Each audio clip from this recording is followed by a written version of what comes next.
Hello guys, good morning. So harvest tayo ng ng talong kasi masarap ito lagyan ng itlog.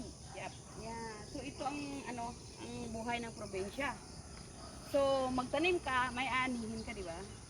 So hindi ka nahanap ng kakainin kasi daming bunga.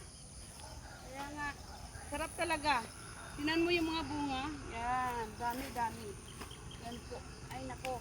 Salamat po. Yan. Ito na po, masarap ito lagyan ng itlog o bagoong po. Yan. So, ang ganda ng lugar na ito. Sunrise na ngayon in the morning. Kaya nga mga guys, buhay probinsya. Uwi na kayo dito. Kaya lang, siyempre, ganito talagang buhay sa probinsya. Hirap-hirap ng konti. Yan. Pero masaya. Yan po. Salamat po sa talong. Talong, sorry po Yan. May pang umaga na ako. Bye-bye po.